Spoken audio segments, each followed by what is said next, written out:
이 내란몰이가 내년 지방선거까지 갈 거라고들 예상을 합니다. 현 여당이 지방선거 성공을 위해서 내란몰이를 계속할 거라고 합니다. 근데 거꾸로 보면은 이 지방선거가 내란몰이를 끝낼 수 있는 그런 계기도 될 수 있다 이거죠. 예. 왜? 투표에 의해서. 물론 뽑는 건 시장, 구청장, 특별시장, 이렇게 지방자치단체장들을 뽑는 건데 그게 이제 당 추천에 의해서 공천에 의해서 되는 거 아닙니까? 그러면 국민들은 그 개인을 보고 찍기도 하지만은 그 당을 보고도 찍거든요.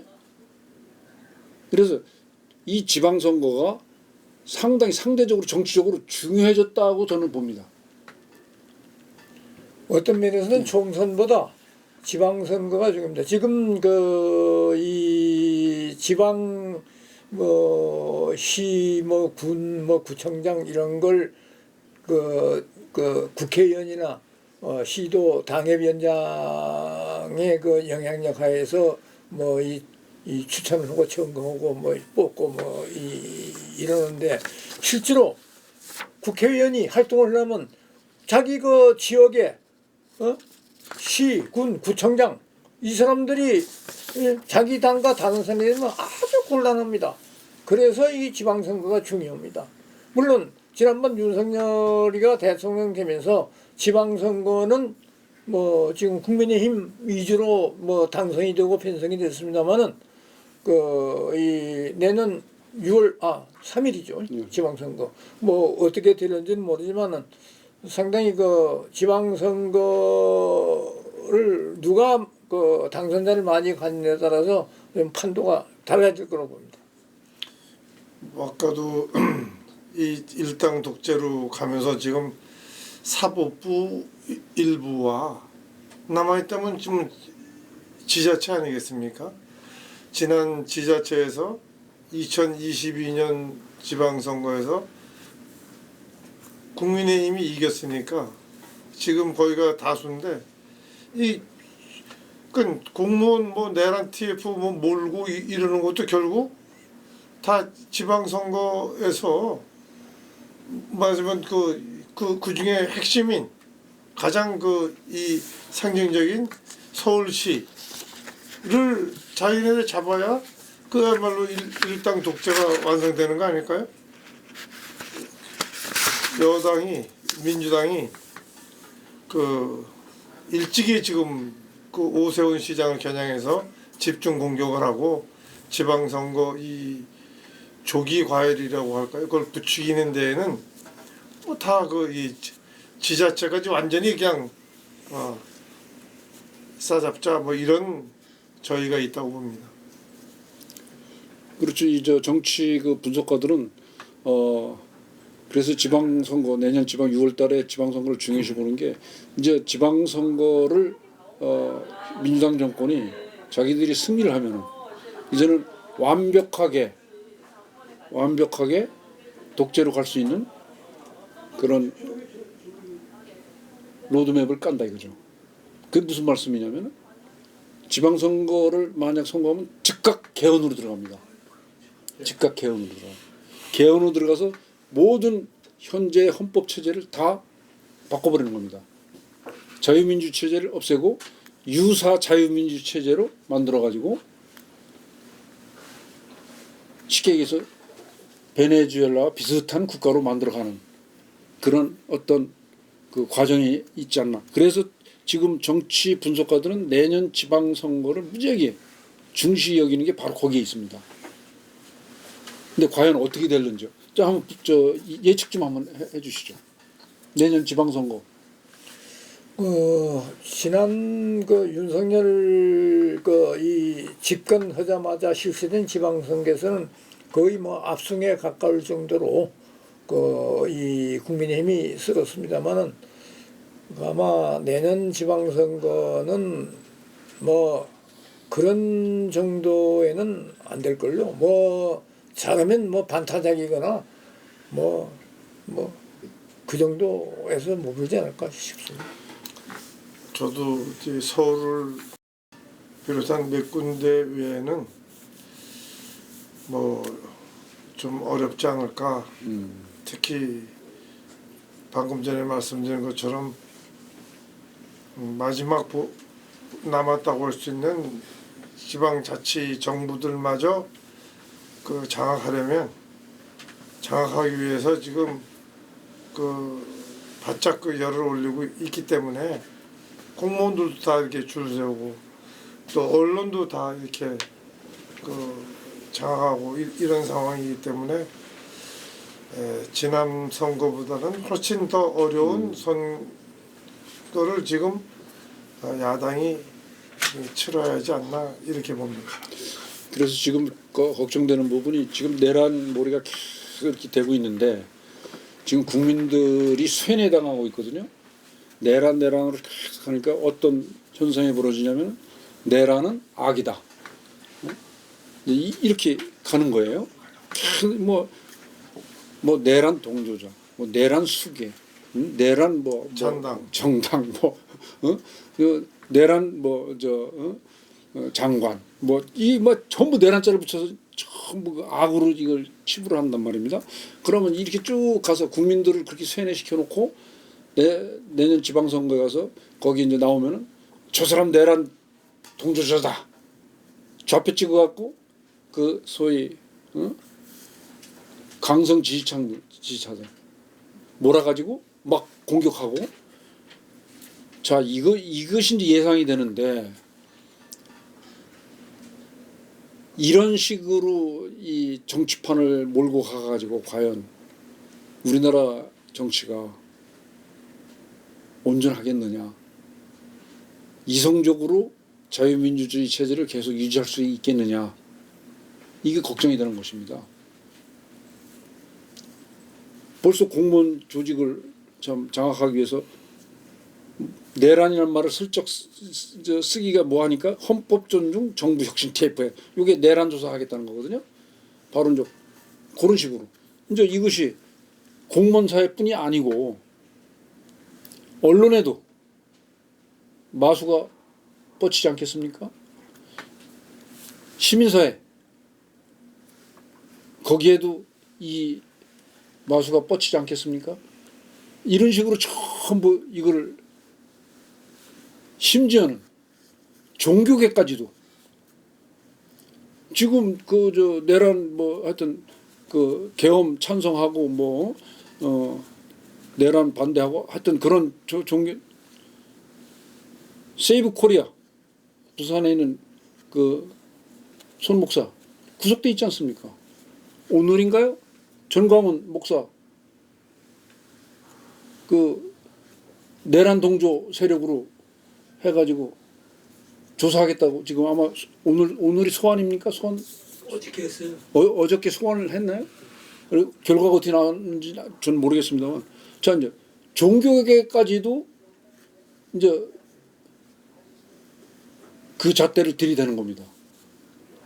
그러니까 이게 어떻게 보면 내란이라고 하는 이 프레임을 가지고 우리나라 온 사회를 전부 다 뒤집어 놓고 휘젓고 지금 그럼 왜 이렇게 하게 하느냐 결국은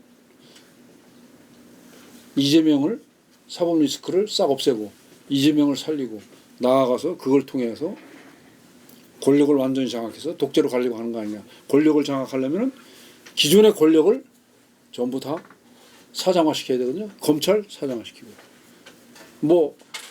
글쎄 언론도 권력이라고 할 수 있을지 모르지만 이미 언론은 드러놓아버렸고 이미 드러놓습니다. 그나마 좀 쥐꼬리만한 권력을 갖고 있는 공무원들 다 지금 엎드려 뻗쳐 시킨 거 아닙니까? 내란조사 TV 이제 TF 만들어가지고 자 이제 이런 식으로 이게 지금 이렇게 가고 있는데 자 11호 부동산 대책에 대해서 좀 말씀을 좀 나눠주셔야 되겠습니다. 이게 안 통하는 데가 바로 이 아파트 값이에요. 아무리 내란을 하고 뭐를 하더라도 힘으로 누르고 규제를 하고 막 해도 자기들 뜻대로 안 되지 않습니까? 자 11호 부동산 대책의 파문에 대해서 좀 잠시 우리가 얘기를 하고 넘어가십시다. 왜냐하면 이게 정치적으로 의미가 없지 않아 있어요. 지금 강남 부자들은 지금 웃고 있다는 거예요. 냉소, 차가운 미소를 흘리고 있다는 거예요. 드디어 또 기회가 왔다. 그런데 또 강북에 있는 서민들은 절망에 빠져 있어요. 그나마 쥐꼬리만한 조그만한 무슨 뭐 재산 갖고 있는 거 갖고 그거 대출 받으려고 그래도 그 못 받게 다 만들어 버렸잖아요. 재산권을 제대로 행사 못하게 만들어 놨잖아요. 그러면 이사도 못 가고, 예? 전세도 어떻게 해볼 듯 했고, 특히 젊은 사람들은 더더욱 지금 절망에 빠져요. 자, 이게 이제 11호 부동산 대책입니다. 뭐 이재명이가 뭐 그런 걸 꺼냈는데 저는 이재명이는 악재라고 봅니다. 왜냐면은 아니 자유시장 경제에서 자기가 집을 사고 싶으면 살 수 있어야 되는데 그걸 살 수 없으니 말이죠. 그런 식으로 만들어 놨는데 그거 어떻게 합니까? 더군다나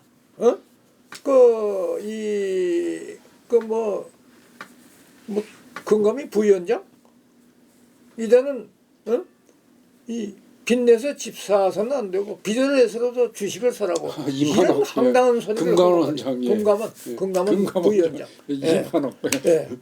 빚내서라고 이게 강남 좌파의 그 사람들이 예. 재산들이 보통 있는 게 아니라 갭 투자하고 다 그러니 이 자기가 재산권 행사를 못하고 저는 말입니다. 이 자유민주주의 그 자유라는 그 개념을 그 사유재산 제도로 봅니다. 그 공산주의 시조 마르크스가 가장 최대 가오 만악의 근원을 사유재산 제도로 봤습니다. 그래서 사유재산 제도를 철폐하고 모든 재산을 공유해야 된다. 기본적으로. 그러면은 공산화. 자 사유재산 제도라는 게 뭐냐면 우리가 자유 그러죠. 뭐 평등, 자유. 자기가 갖고 있는 물건을 자기가 판매, 처분, 양도, 양여, 중여, 상속 자유대로 할 수 있는 걸 이것이 자유입니다. 자기가 갖고 있는 아까 그 좀 이상한 이야기지만은 이 헌법재판소에서 이 간통죄를 그 이혼이라고 없앴잖아요.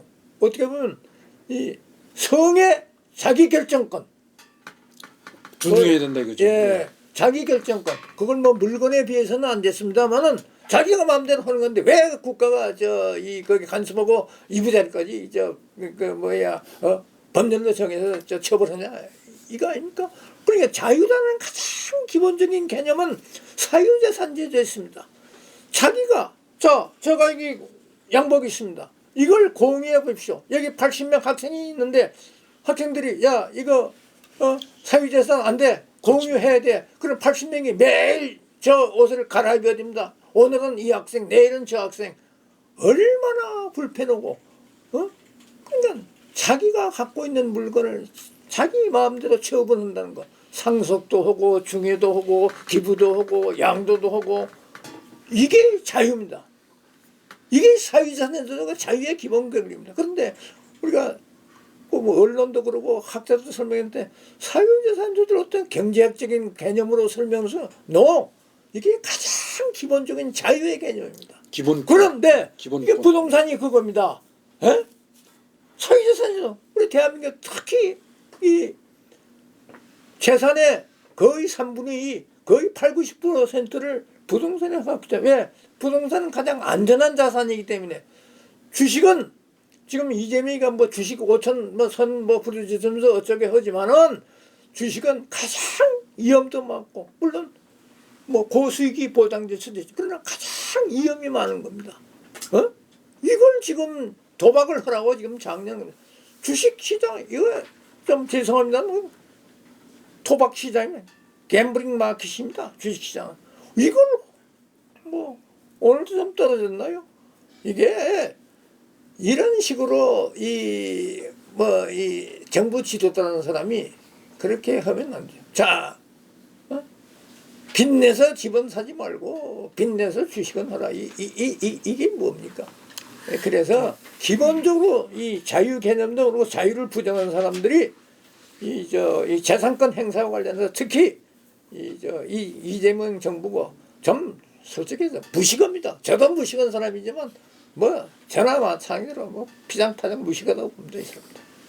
그런데 이 부동산 그러면 민주당으로서는 트라우마가 크고 어마어마한 아킬레스예요. 뭐 김대중 정부도 부동산과 카드 뭐 때문에 곤욕을 치렀지만 노무현 정부, 문재인 정부. 문재인 정부. 문재인 정부는 그것 때문에 망했어요. 아니 노무현 때도 저 집값 2배 됐어요. 집값 2배 됐어요. 강남 집값 2배 됐어요. 강남 좌파 공무원들이 강남 아줌마들하고 뭐 차 마시고 뭐 이런다고 그냥 뭐 금방 잡을 것처럼 하더니 결국은 임기 중에 강남 집값이 2배 됐습니다. 그 전에는 강남 집값하고 이 강북하고 그렇게 큰 차이가 없었는데 문재인 때 또 이게 2배가 됐습니다. 이게 따따블입니다. 따따블. 그래서 이 트라우마를 어떻게든지 잡아보려고 경제 시장 경제 원칙에 의존하지 않고 힘으로 그냥 근데 지들부터 뭐 그동안 드러났습니다만 아까 얘기한 뭐 금감원 또 국토부 차관 결국 잘렸죠. 네. 뭐 민주당 뭐 간부들이니 뭐 전부 다 강남에 다 이렇게 뭐 개투자에 뭐니 다 해서 다 갖고 있습니다. 그래놓고 이 서민들한테는 가차없이 그냥 예를 들면 뭐 다른 부동산 대책이 가격이 오르면 다른 부동산 대책 공급도 늘리고 뭘 하고 해야 되는데 세운상가 같은 거 이렇게 뭐 공급될 거 그냥 틀어막으면서 대출만으로 어떻게 해보려고 그래서 아마 이거 또 다시 커다란 이 실패작으로 귀착될 가능성이 크죠. 아니 우리가 근데 왜 계속 밀어붙여요? 그거? 아니. 뻔히 자기들도 알 텐데. 그 사람들 발상이 발상. 사회주의나 발상. 공산주의 왜냐하면은 자유시장 경쟁 뭡니까? 우리가 중학교 1학년만 되면 사회교과서에서 배우지 않습니까? 시장이란 건 수요와 공급에 의해서 가격이 결정되는 구조. 이게 시장 경제거든요. 그래서 오늘날 우리가 자본주의란 말을 안 쓰고 자유민주주의 시장 경제 그러거든요.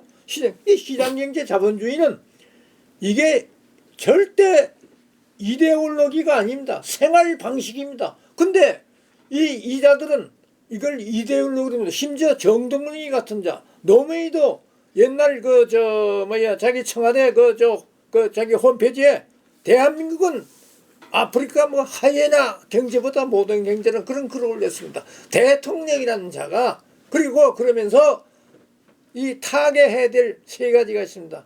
강남, 그 다음에 삼성, 서울대학 세 가지입니다. 네, 세 가지 이거 없어져야 됩니다. 그래서 강남 사람하고는 밥도 먹지 말라 그랬습니다. 전 공무원들에게 여기 나옵니다. 어록에. 그다음에 삼성 주식은 전부 다 회수해가지고 놀아갔자 이겁니다. 국민 예, 기업으로 만들자. 놀아갔자. 예. 자, 대한민국 전 세계적 기업 하나 제대로 없는 나라가 삼성 없애보십시오. 대한민국 거지됩니다. 자, 서울대학 이것도 없애자기입니다. 그러면서 국립대학 10개를 만들자고. 자기 부인이 자기 아들을 서울대학 넣으려고 애를 썼는데 미안합니다만 노무현이 아들은 동국대학 경주분교 하학과에 들어가 가지고 또 어떻게 하여간 어떻게 해가지고 연세대학 경영학과로 학사 편입이 됩니다. 그래가지고 다시 라이샤라고 유명한 미국 국무장관 흑인 여성이 있잖아요. 왔을 때 어떻게 됐는지 모르지만 스탠포드 대학 이 MBA로 들어갑니다. 자, 보십시오. 동국대학 경주분교 하학과에서 연세대학 경영학과를 떠서 스탠포드 대학으로 갑니다. 자기도 학벌 그렇게 타개하고 싫어했던 사람이 자기 아들은 그렇게 한 사람이다. 거기에 대해서 그러면 자기는 학벌 이러면 사람이 자기 아들은 왜 그렇게 합니까? 조금 아까 왜 그런데 밀어붙이냐 그러셨죠? 지금 말씀하신 대로 이데올로기가 그 사람들 이데올로기가 국민이 집을 가지면 안 된다. 집을 못 갖게 해야 된다. 공유해야 된다. 집이 있는 놈들은 저쪽이니까 어. 집을 못 갖게 해서 정부 정책에 매달리게 해야 된다. 뭐 임대주택에 매달리고 뭐 월세 매달리고 이른바 사회주의. 네, 네. 하여튼 그래서 그 이 집이 없어야 정부한테 덕이 된다. 아무래도 그 이 뭐 어느 사회든 잘된 사회든 못된 사회든 잘 사는 사람보다 못 사는 사람이 많은 편이니까 거기에 그냥 그 이 포퓰리즘으로 기대는 거죠. 그걸 부추겨서 그래서 사실은 이 부동산 정책이 실패도 그만입니다. 이 사람들 강남인데 서울 집값을 못 잡고 해도 그만해요. 그 더 많은 사람이 집을 못 사고 더 가난해지면 다 자기 편이라고 생각하기 때문에 그런데 아이러니한 거는 왜 그런데 그 사람들은 전부 강남의 요지의 그러니까. 아파트 다 왜 거기 가서 공산당 소유하고 있습니까? 간부들 중에 못 사는 간부 있습니까? 우리가 저 여러 이 무슨 프로그램이나 TV나 뭐 이런 걸 보면 알지만 북한이나 뭐 중국이나 간부들은 어마어마하게 잘 살지 않습니까? 근데 그 서민들은 진짜 아직도 기하선상에서 헤매고 지금 자기네들은 그냥 임대로 다 누리고 그 이 나쁘다는 그 미국에 다 유학 보내고 그리고 서민들 보고는 뭐 가재개 붕어야 뭐야 저 네. 가붕괴인가 하여튼 그래서 그렇게 살라고 하는 것이 가붕괴, 이 사람들의 이데올로기입니다. 가재, 붕어, 아니 개구리. 그러니까 예. 그 저 이 빚을 내더라도 주식 투자하라고 하는 그 금감원 부위원장 자기는 빚 얻어가지고 강남에다가 아파트 산 분입니다. 그러니까 내로남불이네요. 예. 그러니까 전형적인 이 내로남불. 전형적인 그러니까. 이 부동산에서도 이 사람들 다 그냥 그 이 갭 투자니 무슨 뭐 다 해놓고 너희들 하지 마라. 그리고 뭐 아주 결정적인 그 그만둔 그 국토부 차관이 집값 내리면 돈 모아서 살아가지고 돈 모아서 집을 살고. 돈 모아서 지금 사지 서민들 말고. 그 예. 염장 지른 게 그 사람은 또 본인부터가 그렇게 했지 않습니까? 그렇게 갭 투자 다 하고 이렇게 그 사람들의 그 이데올로기고 그게 그 어떤 양심이죠. 그게 그 부끄러움을 모르는. 그러니까 이 다시 한번 강조하지만은 이 사람들은 그 이 인류의 고대사회 이후 인류의 그 생활 방식인 시장 경제, 그다음에 자유민주주의 이게 이데올로기가 아닙니다. 생활 방식입니다. 이걸 공산주의나 사회주의에 대립되는 이데올로기로 봐요. 그러니까 대표적인 사람들이 그 노무현이 문재인이 뭐 정동영이 그런 사람들입니다. 이제 마지막으로 이거는 정치 얘기는 아닙니다만은 상당히 정치하고도 연결돼 있는 부분. 간주해보세요. 예, 이제 외교 정책에 관련돼 가지고 한미 관세 협상 문제. 지금 뭐 정부는 잘 됐다고 뭐 하는데 그 잘 된 겁니까? 아니면 뭐 그 손익계산서가 좀 나와야 되는데 어떻게 됩니까? 이 잘못된 겁니다. 아 그렇습니까? 왜냐하면은 우리는 이것부터 저는 따져야 된다고 합니다. 자, 지금까지는 그 과거 이 노무현이 때 출발해가지고 이명박이 때 이 종결시킨 한미 FTA 거기는 거의 모든 관세가 0%입니다. 그런데 이번에는 25%를 해가지고 그걸 뭐 15% 낮추라. 뭐 거기는 뭐 이유가 있습니다. 지난 10년간 미국이 대한민국과 무역해서 이 대한민국이 번 돈이 그 통계에 나와 있던 3,999억 달러. 달러. 예. 그러니까 약 4천억 불. 우리 대한민국이 지금 보려고 했던 애완보육하고 거의 맞먹는 액수를 대한민국이 챙겼어요. 그래서 매년 4,500억 예, 달러씩 그래 벌었어요. 너희들이 이 정도 했으니까 우리 좀 도와달라. 미국이 지금 이 빚이 37조 달러는 거 아닙니까? 근데 미국 빚 37조 달러는 미국이 어떤 조치만 한두 개 취하면 그건 뭐 별로 뭐 문제될 게 아니라고도 합니다만은 하여간 그래서 이 특히 뭐 유럽이다 일본이다 다른 나라보다 한국에 대해서 지금 뭐 자동차 뭐 주로 거기서 뭐 지금 25%를 15%를 하고 그 다음에 뭐 별도로 투자 뭐 1,500불 또 투자 뭐 얼마 해서 한 거의 6천억 불 되고 그런데 그거 말고도 이 그 주한미군 방위비 주둔비 그걸 330억 불 그걸 그 10년간 그게 48조입니다. 지금 그 달러가 환율 계산으로. 그 다음에 이 미국 무기 구매가 250억 불. 그거에 약 한 36조 정도 됩니다.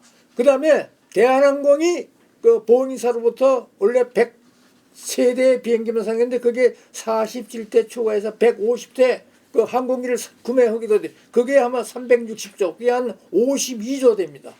이 돈들. 그러면은 지금 대한민국이 내수도 안 좋고 그 경기도 불황이고 돈은 풀어가지고 물가는 오르고 지금 엉망진창인데 경제가 어렵다고 하는데 지금 그러면 한 푼이라도 협상하려면 깎아야 될 거 아니에요. 3,500억 불 중에 단 1달러라도 깎아야 될 거 아니냐고. 그거 못 깎고 거기에 뭐 2천억 원 10년 동안 매달 200억 불씩 뭐 준다. 그런데 지금 한국은행의 그 외화 가동 운영 능력이 65억 불이라는 거 아닙니까? 뭐 제가 경제는 모르지만 그러면 200억 불은 어떻게 조달하냐 이게요. 그러면 매년 그래서 이번에 뭐 팩트시트라는 게 뭡니까? 배경 설명서입니다. 그냥 뭐 서로 주고받던 이야기 설명한 거 뭐 이거 한 거 아닙니까? 그러니까 뭐 공동 성명이나 뭐 그 합의서 이전 단계에서 한 그런 그 뭐 보도문 미쓰는 거이 팩트시트거든요. 그런데 그걸 뭐 이재명이는 자랑은 자기가 직접 발표를 하고 미국에서는 뭐 국무부 부장관이 나서서 뭐 좀 브리핑을 한 걸로 알고 있는데 그러면은 지금 대한민국 경제가 이렇게 안 좋은데 앞으로 뭐 딴 거 투자하는 거 뭐 1,500억 불 말고 3,500불 이거 그중에 2천억 불 현찰로 10년간 내는 거 그다음에 그 대한항공이 사들인 거 그다음에 방위비 330억 불 그다음에 또 무기 구매 비용 250억 불 대한항공 330억 불 그다음에 우리 이 방위비를 GDP 대비 기존에 2.3%에서 3.5%로 올리는 거 이러면 우리 경제에 엄청난 부담이 갑니다. 그런데 신문들 방송들 보니까 팩트시트 아주 기분 좋게 끝내고 홀가분한 기분으로 중동 방문을 하는 이재명 대통령 이런 식으로 제목을 뽑더라고. 방송도 그렇고 신문도 그렇고 인터넷 매체로 해서 한심해서 야 이놈들아 내가 그냥 욕이 나와 이거 같은 네 지금 참 장시간 동안 많은 얘기를 했습니다마는 최근에 끝난 국회 국정감사 얘기를 많이 할 수가 없습니다. 국민들이 다 TV를 통해서 봤겠습니다만 국회가 국정감사를 한 게 아니라 자기들끼리 싸움판이 돼버렸어요. 처음부터 끝까지 국정은 없어졌습니다. 감사도 없습니다. 그게 정쟁만 있었어요. 자, 한 예로 우리 추미애, 최민희, 전현희 그분들 법사위에서 어떤 일이 벌어졌습니까? 그 사법부 견제하는 아주 최전선에서 참 맹활약을 한 게 바로 법사위 추미애, 한영교 그분들 아닙니까? 그러니까 국정감사 무용론이 뭐 또 나올 수밖에 없는데 특히 이번 그 이재명 정권 들어서 첫 국감에서는 뭐 지금 말씀하신 대로 몇 군데 아주 심각한 문제가 드러났습니다만 특히 추미애 위원장이 있는 그 법사위에서는 뭐 사상 유례 없이 그 대법관을 감금하고 사실상의 그 청문회를 그 진행하지 않나. 현장 뭐 검증인가 뭔가를 하면서 그냥 대법원을 휘젓고 다니고 대법원 그 법대까지 올라가서 그걸 또 찍어서 쇼트에 이용했죠. 쇼츠로 올리고 쇼츠. 후원 기자 여기 있습니다 하고 이게 도대체 국회의원들이 하는 짓인가. 조금 아까 뭐 정쟁만 했다고 그러는데 정쟁은 뭐 두 집단이 싸우는 것이고 이건 뭐 민주당 압도적 다수당의 민주당의 그냥 망나니 짓입니다. 망나니 칼춤처럼 그냥 국회 국감을 국정감사라는 그 입법 기구의 그 신성한 의무를 완전히 난도질한 것입니다. 그 조희대 대법원장 이렇게 사퇴 압박 주면서 개망신 주고 뭐 각 상임위에서 그 증인도 자기네들이 원하지 않으면 그냥 그 한 명 증인 채택 안 하고 국감을 하고 뭐 공무원들은 나와도 그냥 시간만 허송하고 답변 한마디 제대로 못하고 가고 참 너무 해도 너무하다. 특히 작년에는 지난번에는 정청래 그 이 법사위원장이 그렇게 개판을 치더니 이번에는 추미애 위원장, 최민희 과방위원장 또 국감 중에 또 딸 혼사까지 치르고 그 이 수감 기관이나 뭐 이런 데서 그 거액의 축의금을 받아 챙긴 그 최민희 위원장부터 해서 그 추태. 이런 사람들이 정말 그 양아치 같은 물은 이 짓거리를 이렇게 서슴지 않는 이런 사람들이 국감에 있다는 거. 특히 추미애 위원장은 아니 나경원 의원을 그 야당에서 간사로 선임하겠다는데 그거를 이것도 또 이 우리 국회 역사에 없던 일입니다. 그걸 무산시키고 너무 그 이 막가지 않았나 그런 생각합니다. 그 과정에서 이제 그 법사위도 마찬가지 각 상임위에서 증인 채택 문제 가지고 아주 핫하게 붙었어요. 그 중심에 누가 있는지 아십니까? 김현지. 예. 예. 김현지 게이트라고까지 얘기가 나오고 있습니다. 그게 이제 그 이 김현지를 이재명이가 27년간 같이 그 거의 그 뭐야 이 생활을 같이 하고 뭐 이 동고동락을 한 사람이 있는데 이 김현희라는 사람은 이 한마디로 하면 그 이 좌파입니다.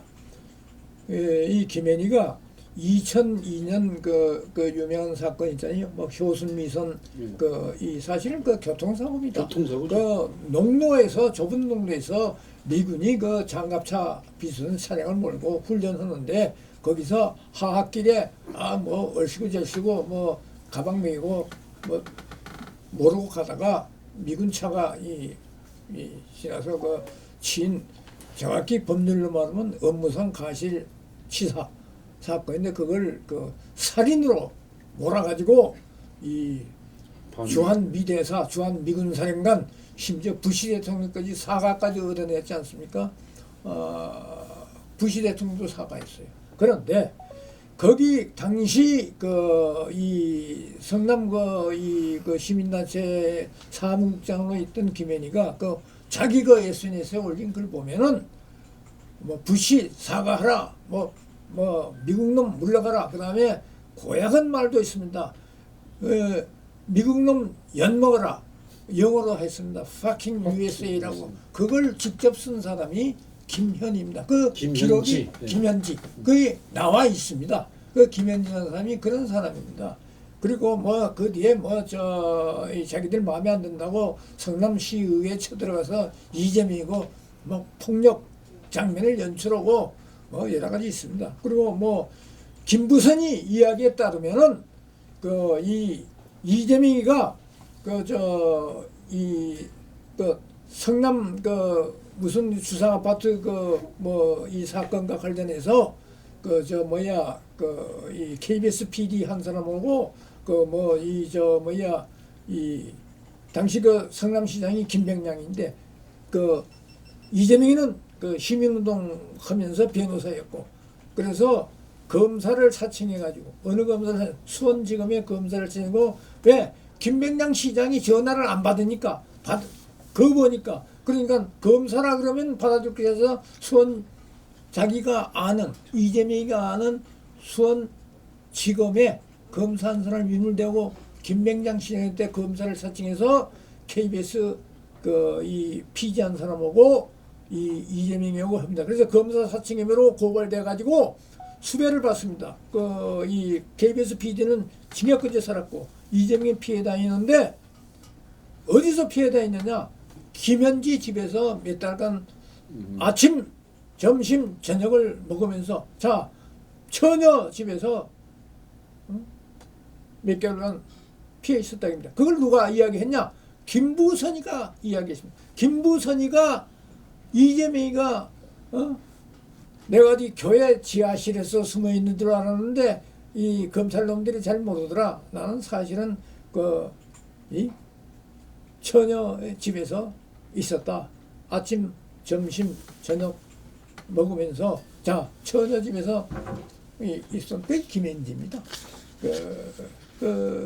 그러니까 뭐 현지 김현지 애지준지 김현지 이런 말이 나오는 거고 완전히 그리고 김현지라는 사람은 최근에 뭐 광주에서 초등학교고 고등학교를 나왔다는 그 사진이 앨범이 뭐 나왔다고 일부 유튜브에서 그걸 보도를 했는데 알고 보니까 그 졸업 연도 뭐 입학 연도 전부 다 이 나이하고 사실관계 맞지 않는다는 거 아닙니까?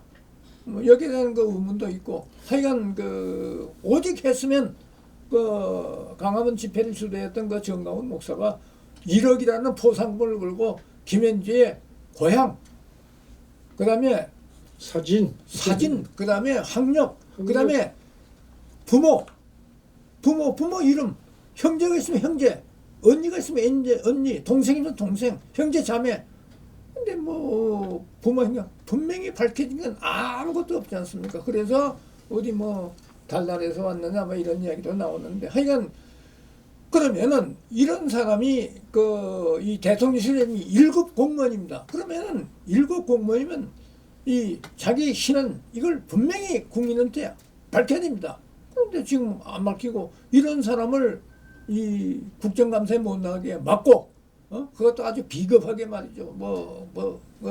그렇게 대통령실 하고 뭐 이런 것이 있고 그다음에 그 조이대 사건에서는 가짜 뉴스를 만들어가지고 완전히 조이대를 압박하는 조이대가 이재명이 이 선거법 사건 이 유대 취지로 파기한 송이 전에 정상명 전 검찰총장 유한 인사들하고 만나서 했던 완전히 그 거짓말로 밝혀졌잖아요.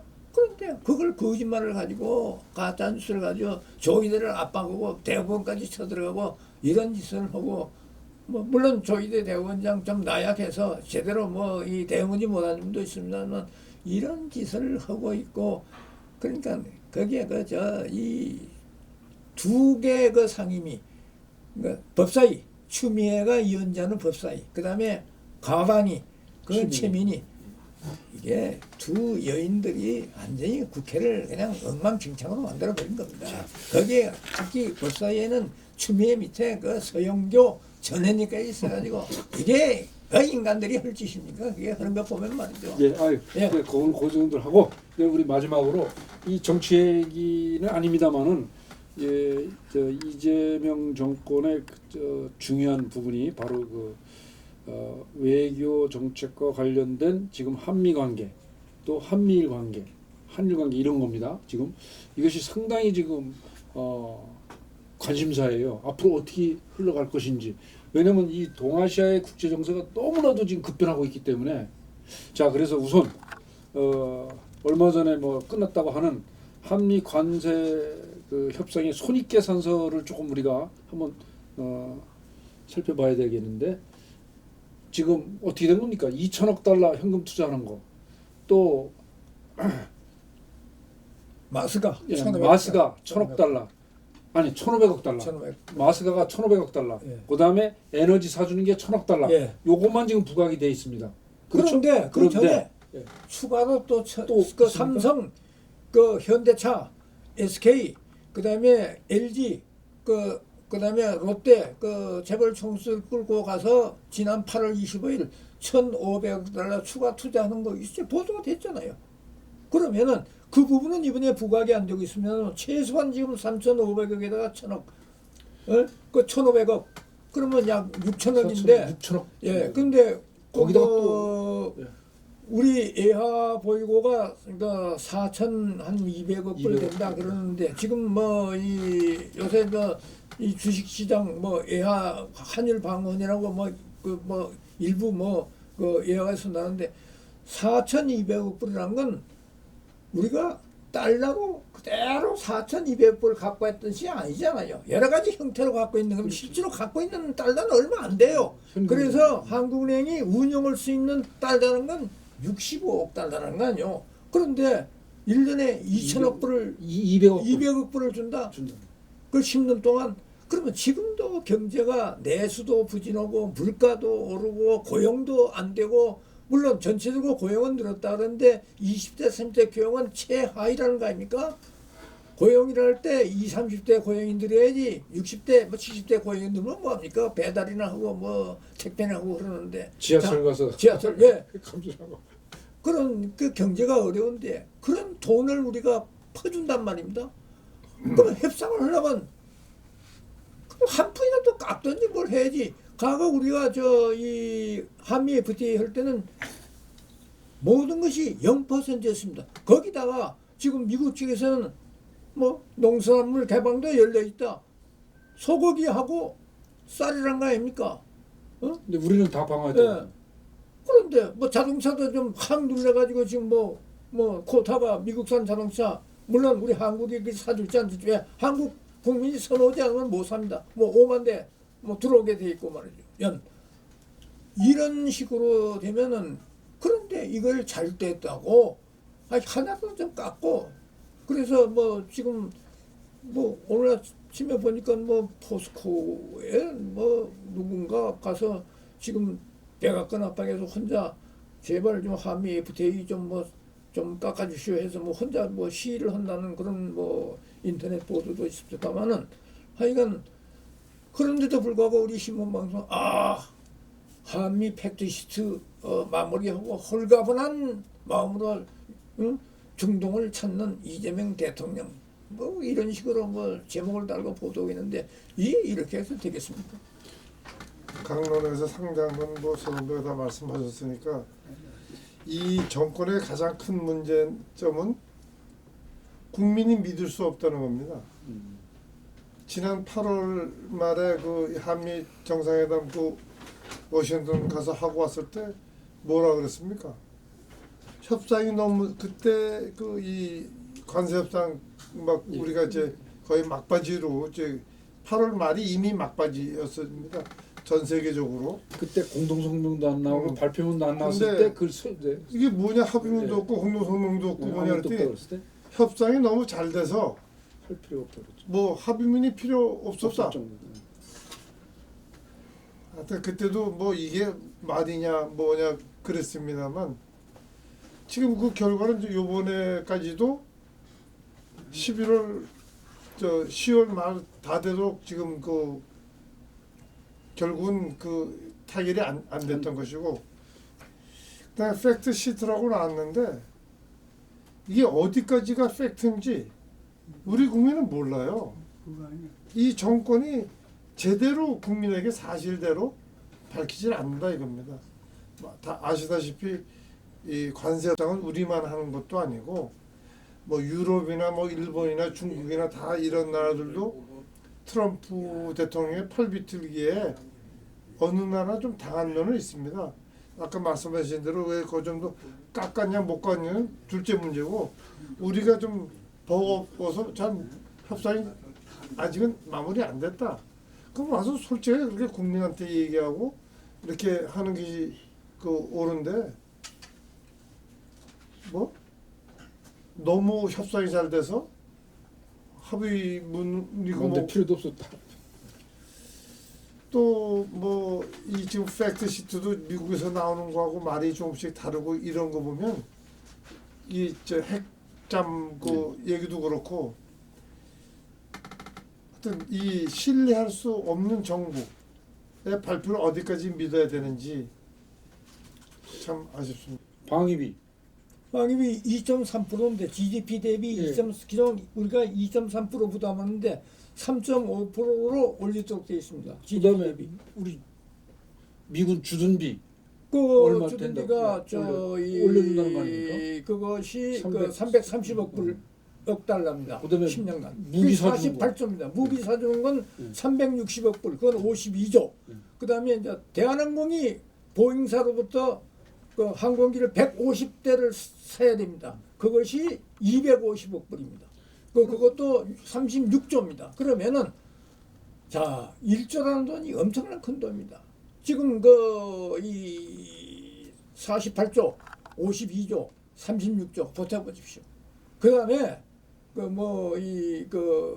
지금 핵잠수함 이걸 자꾸 우리는 이성락이가 우리한테 아전인수교로 한국에서 제조하는 것처럼 하는데 한국에서 제조한다는 그런 구절이 그 팩트시트에 없습니다. 미국제 발표 보면은 그냥 한국이 만드는데 도움을 준다고 되어 있습니다. 그리고 이제 핵 추진 잠수함을 만든다면은 두 가지가 필요합니다.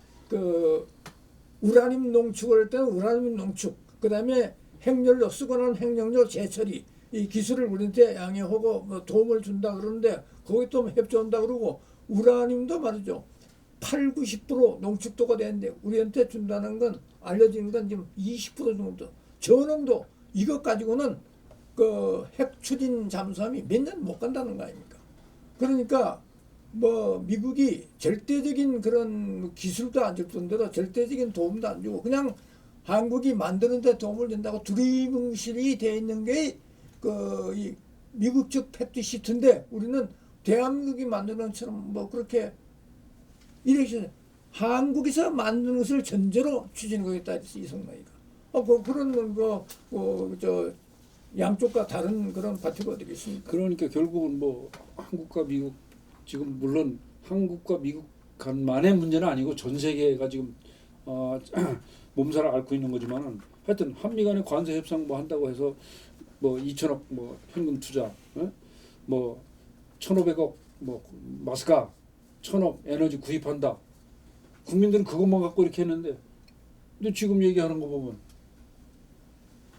주한미군 방위비 36조, 그다음에 무기 사주는 거 24조, 대한항공 비행기 사주는 거 26조. 그러면 그것만 해도 지금 엄청난 이 관세 자체가 그거하고 상관없이 우리가 부담하는 거 아닙니까? 이게 관세 협상에 같이 연결된 그 부분입니다. 그러면 결국은 우리가 일방적으로 당했다고밖에 얘기할 수 없는 거 아닙니까? 예. 지금 거기서 방위비가 우리로 하면 48조입니다. 방위비가 48조. 그다음에 이 무기 구입하는 것이 36조. 그다음에 대한항공이 사들인 것이 그러니까 48조, 36조 예, 예. 어떻게 됩니까? 그러니까 82조. 100조가 100조가 넘어가요, 100조가. 100조가 아니 넘어가요. 100조든 200조든 국민에게 사실대로 얘기하고 얘기해야죠. 예. 사실 이렇게 어려웠다 그 양해를 구하는 것이 정권을 맡은 사람의 이 본연의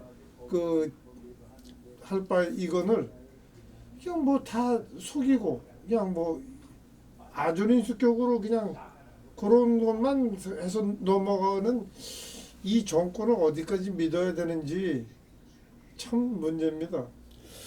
자, 그러고 이제 마지막 한마디만 우리가 하고 넘어가 싶다. 뭐냐면 이건 아주 당면한 적인데 지금 일본 새로운 수상으로 들어간 다카이치 사노에가 대야만의 문제가 터지면 일본이 개입하겠다고 딱 그랬어요. 그래가지고 지금 중국이 발끈해가지고 지금 뭐 관광객도 안 들어보낸다. 뭐다 제재가 막 가해지고 있습니다. 또 일본은 또 일본대로 거기에 대비를 하고 있고요. 근데 왜 우리가 이 얘기를 해야 되냐면은 주한미군의 현대화라는 그 과제가 있어요. 역할 현대화 때문에 지금 얘기를 해야 되는데, 자 주한에 한국에 있는 미군이 일본이 대만 문제 개입했을 때 센카쿠 열도에서 중국하고 일본이 무력 충돌이 됐을 때 주한미군의 역할이 어떻게 될 거냐? 역할의 현대화가 돼가지고 주한미군이 그쪽으로 개입을 했을 때 그러면 우리는 그 대만 문제 개입을 할 거냐 말 거냐? 그 다음에 북한을 상대로 하는 우리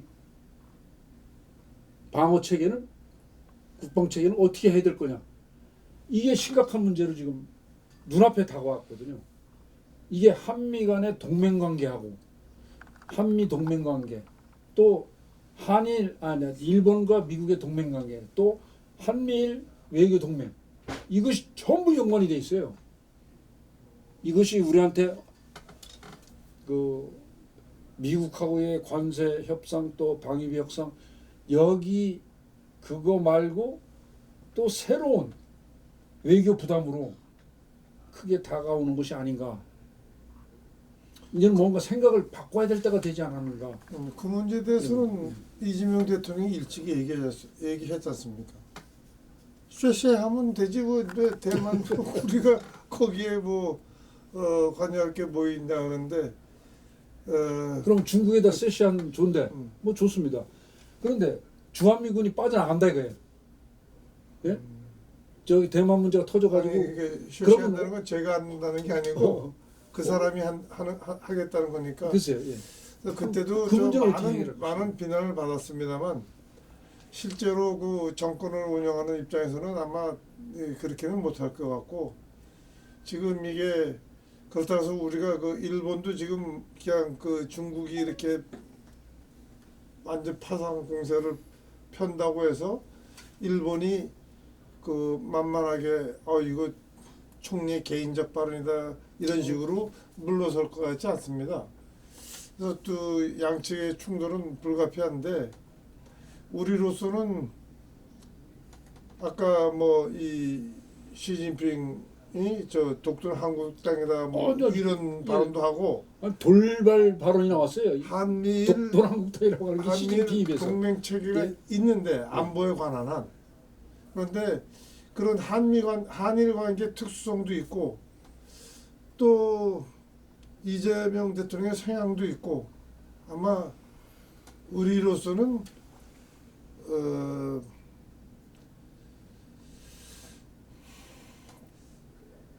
이 군사 개입은 좀 어렵고 그냥 그 어떤 구두선에 그칠지 몰라도 대만 문제는 평화적으로 해결해야 된다는 이 종전의 입장을 계속 강조할 수밖에 없는 것이고, 좀 아까 말씀하신 미군이 주한미군을 빼내겠다 할 때는 그게 문제죠.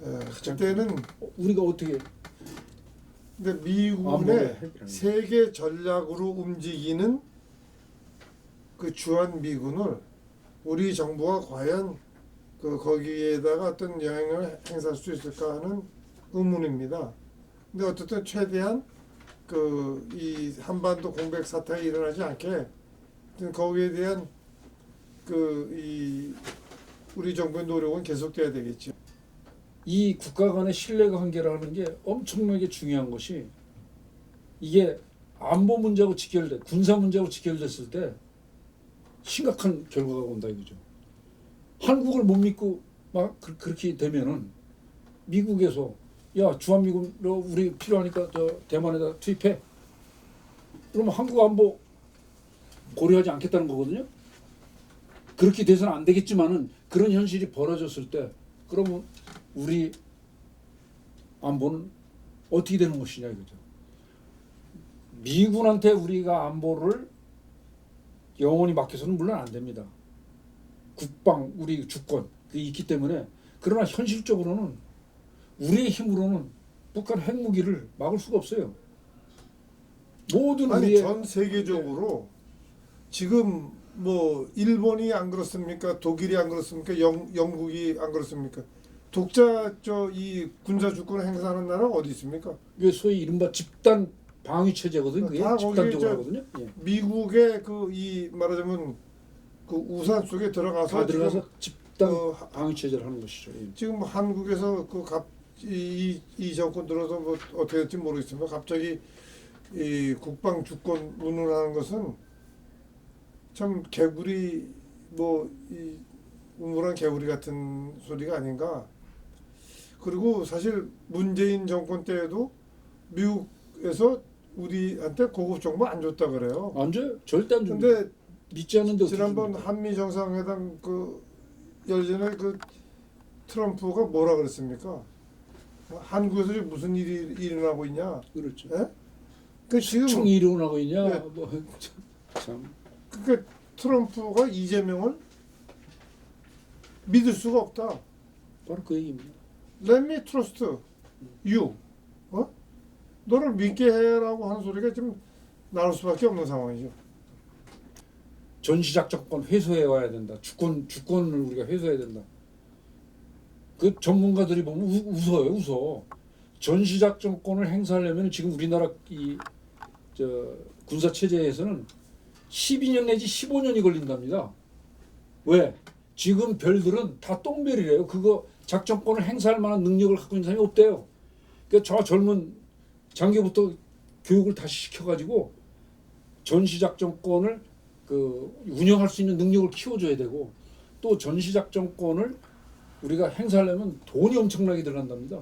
예. 예, 그게 매년 10조 내지 15조가 들어간답니다. 초기에만 37조가 글쎄요. 들어가요. 이재명이가 민생 회복권이라고 13조를 뿌렸는데 네. 거기에 3배가 초기에 들어가요. 그래서 그리고 10년 동안 이럴 줄만 그러면 500조 돈이 어디가 있어요? 돈이 그런 짓을 하겠다는 거예요. 그리고 그런데 뭣도 모르고 전시작전권 회수해야 지금 된다. 이제 이 어린애 같은 얘기를 하고 있는 겁니다. 일어나지 않는 일을 가지고 이야기한다는 건, 그런데 상당히 우리가 대만 문제에 개입하는 거 사실은 하는 게 맞아요. 왜? 우리가 대만하고 수교는 뭐 끊어졌고, 그러나 우리가 가치를 공유하잖아요. 자유민주주의 시장경제. 자, 그러면 우리가 대만 문제에 개입하면 북한이 가만히 있겠습니까? 북한이 어떤 형태로든지 뭐 남한을 침략을 한달지, 또는 뭐 중국을 도운달지, 예? 직접 뭐 개입을 한달지 말이죠. 대만 문제 아주 미묘한 델리케이트한 문제입니다. 그래서 저는 일어나지 않는 일 가정에서 이렇게 이야기한다는 게 아주 좀 그런 건 있습니다만, 하여간 이건 지도자들 판단 특히 잘해야 되는데, 뭐 이재명이 판단 가지고는 뭐 좀 어렵지 않냐 이런 생각을 합니다. 2025년 울산년이 이렇게 흘러갑니다만은 우이란의 시대에 우리가 뭐를 어떻게 해야 될 건가, 진짜 정신을 똑바로 차리고 한 해를 보내고 또 내년을 맞이해야 될 것 같습니다. 하여튼 두 분 여러 가지 참 고견을 들려주셔서 감사합니다. 이것으로서 대한 언론인의 2025년 연말 전국 좌담을 다 마치도록 하겠습니다. 고맙습니다.